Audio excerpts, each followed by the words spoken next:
I'm sorry I'm opening up too much, but I do have to kind of talk about one device that really kind of changed my life. And for someone like me who loves technology, who loves phones so much, this was one of those devices that really, when I bought it, I didn't think too much of it, but slowly and surely, this device really did change my life in a couple of different corny ways, to be honest. Now, this specific device is the Nexus 4, and it's honestly one of my favorite phones I've ever owned.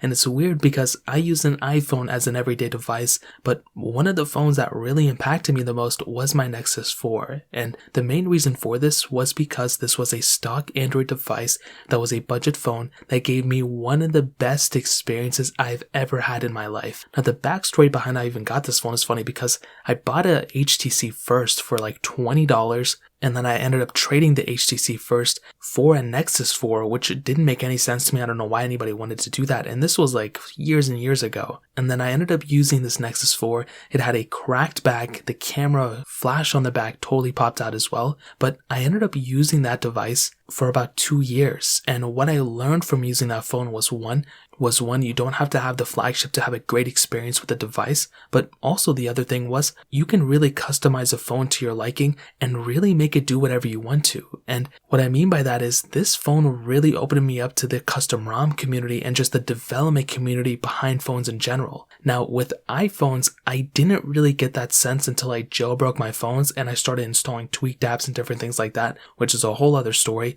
But with something like that Nexus 4, there was such a humongous community behind that phone, and I still think there kind of is, where when I bought that phone, people were just obsessed with installing and creating custom ROMs for that thing, and that made me so happy about it.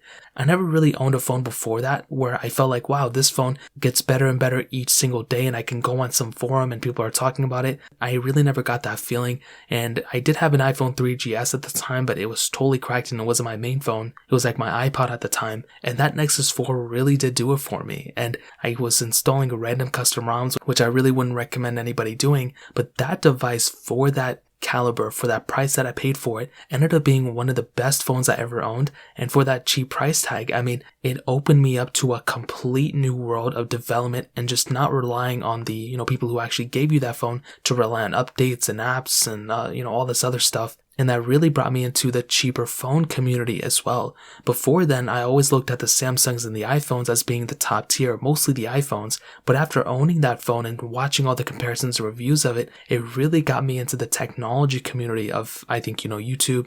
And as well as I think Instagram was trying to pop off. I think this was like 2013 or 2014. So there were a ton of communities, and I would always watch the Nexus 4 reviews of that time, even like 2 years later, just to make myself feel better about that phone. And I'm like, wow, this phone still completely holds up. And I think that's why I spend a lot of time talking about old phones too, because I used to own those old phones and it made me feel so much better about owning them. So I think for sure the Nexus 4 really did change my life because of that. And it's weird and corny, I know, but it's definitely one of my favorite devices of all time. And I still love this phone. I still talk about this phone all the time too. So that pretty much covers it up. If you guys have any other questions or anything like that, let me know in the comment section below. Hit the like button, that would mean so much, but definitely hit that subscribe button. More importantly than everything else, I love every single one of you guys. Hopefully I'll catch you guys in the next video. Peace out till then.